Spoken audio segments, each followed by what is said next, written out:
Guys, there are serious allegations and serious expose against Minister Mchunu. So there is an article released by Daily Maverick that speaks about the following. Says Mchunu's private security firearm plans may misfire if Mkhwanazi scandal grows. Hey.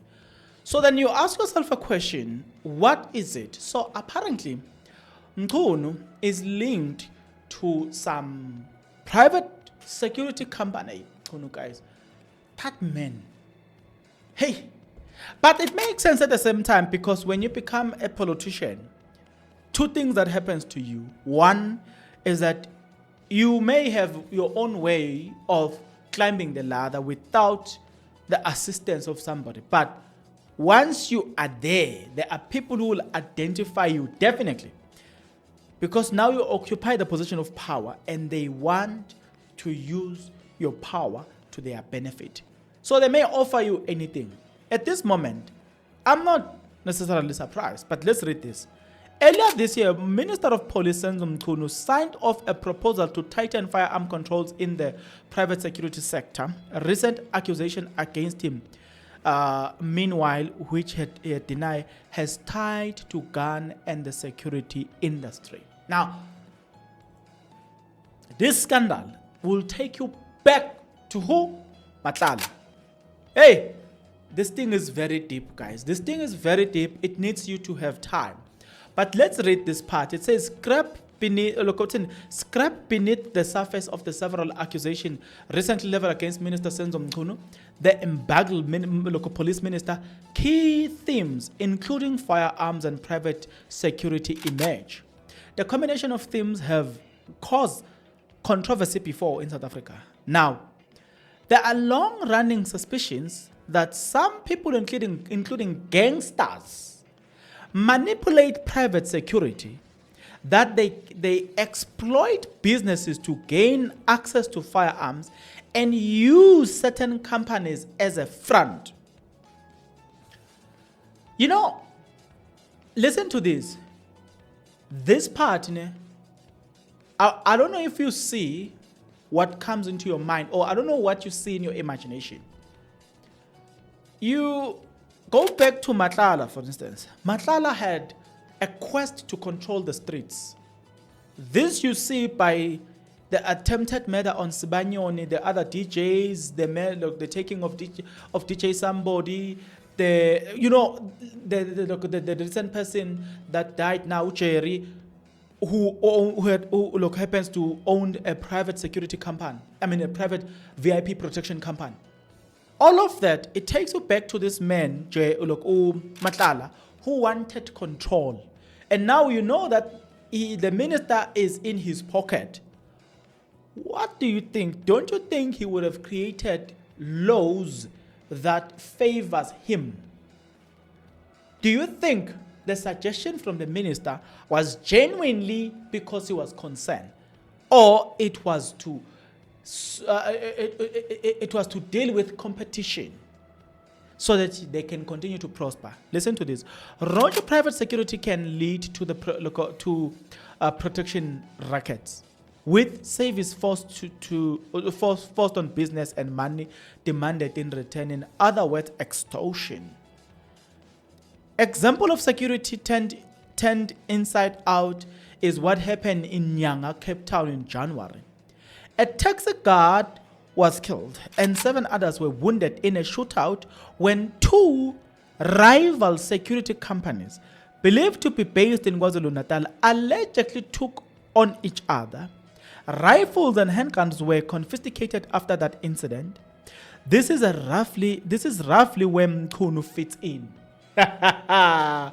Did you hear that part? This is roughly where a whole minister fits in. You see, Mchunu's gonna have, he will have a hard time trying to prove his innocency in this journey, because there will be investigative journalism or investigative journalists that will do their work, and a lot of scandal will come out, and we are not even sure what is gonna come out of the commission. Just the media side, leave the commission, the media side. This guy, he's in it for a ride, believe you me. But again, let me say, maybe we should start here. If you're not yet subscribed, what are you waiting for? Because to subscribe, it is free. To like the video, it is free. To comment in the comment section below, it is free of charge. To like the video, it is free of charge. You can also join. Click the join button. Become a member of this YouTube channel. You will pay from as little as 20 Rand a month. You can also make use of the Super Thanks button. You can donate from as little as 20 Rand a month as we proceed. So then, okay, let's continue here. I want to read some, few aspects. Oh, let me talk about this aspect. So according to this report, on the 28th of March 2025, Minister Mchunu signed off a proposal where he wanted to amend security, local firearm, blah, blah, blah, blah, and he was inviting the public for comments. And according to these regulations, they were going to make sure that part of it is that business could issue a firearm to a security officer, but that does not include security officers possessing firearms in public places, including shopping malls and restaurants. And I ask you a question. First of all, for him to do that, do you know, hey, guys, I don't know if you see what I'm saying here.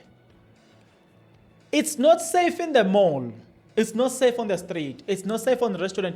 We have seen in Centurion, one of the restaurants, I saw a video trending where they go into a restaurant and look and drop people's phones inside the restaurant. Then you are telling me when you don't want firearm there, you know what they are doing there? You are creating business for people like Matlala, who will protect you, who can break any law. Like, ting tool. Hey, some things, they only make sense later on. But yeah, I want to read some other part of the article. It then says that Mkhwanazi's other claim include that Mchunu was in cahoot with, amongst others, attempted murder case accused Vusiket Matlala, and he denied the accusation. Right, but a week later, allegation surfaced. President Cyril Ramaphosa announced that Mchunu had been placed on leave, and a commission of inquiry being set up to investigate Mkhwanazi's assertion. This process is set to take at least 6 months. So we saw that Lumchitalo, Minister of Petroleum, Guatemandash became a Minister of Police. So consider the fact that there is a relationship between Matlala and the minister. How was Matlala going to benefit from all of this? This is where it gets interesting. Let me read this. While Cat VIP does not appear to be registered in Matlala's name, the website describes him as a man with experience, blah, blah, blah, blah, blah. You know what I'm saying? He's been there for 38 years. I mean, over 30 years, not 38 years. Over 30 years, right? So,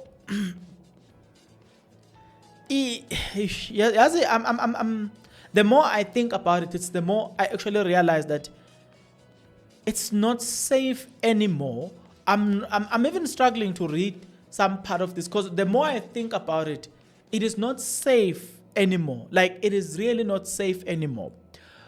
Let me not read everything, but I think the portions that I've read into your hearing will give you some sort of a clue of something or about something.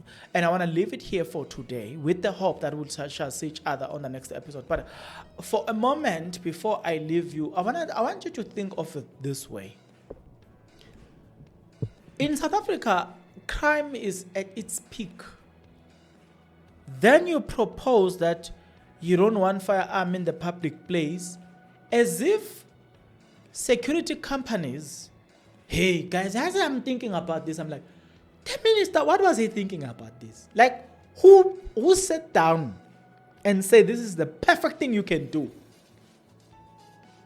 I always look at the malls around Fourways, around Sentin, around think of malls around Mhlanga Rocks, you know what I'm saying? Mhlanga nje, general. Think of malls around that, how secure those malls are. Why?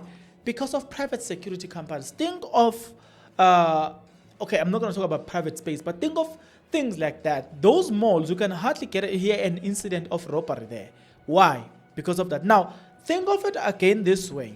Hey, as I'm thinking about the shopping malls and all the stuff, the Chinese places, where they find it difficult to penetrate or steal there.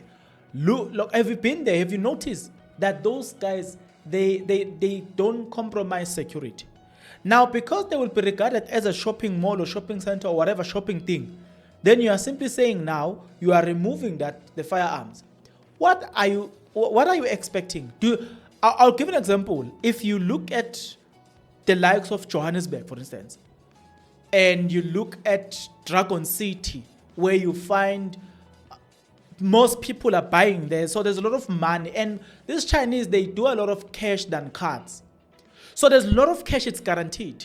And then you come and you say, the day you come when you say, let us remove the firearms. What are you expecting? What was going to happen there? Don't you think that those guys would have been robbed every day until they leave? Hey, you know some laws, guys, just think about it. Think about it that way. Think about it that way. When you visit some other malls, especially Ekasi, in the hood, you will notice that I've visited one mall, for instance, I think Semtul, Ekatlehong. There are security guards with firearms there. You hardly hear some nasty incidents there. But as opposed to another one that I know, which is called Sontonga Mall, there was even a security guard that was killed there because he was the only one with the firearm. They knew that this is the only one with the firearm. They dealt with him. He was shot with just one bullet here. Done. He died on the scene. And then you come when you wanna, like, I'm trying to understand. You know, sometimes before you criticize people, you want to understand where they are coming from. Right now, I'm trying to understand, Minister, where are you coming from? So maybe I can understand. Maybe you understand. But I think it's more than what meets the eye. But it is good for us to bring this before you because the day is coming when the inquiry shall take place. When that inquiry takes place, we'll revert to this episode. I will tell you that, remember I said this, listen to what has been said. Remember I said this is what has been said. Remember I said this is what has been said. I will remind you all of that. For now, let me love and leave you here. Till we meet again, stay out of trouble.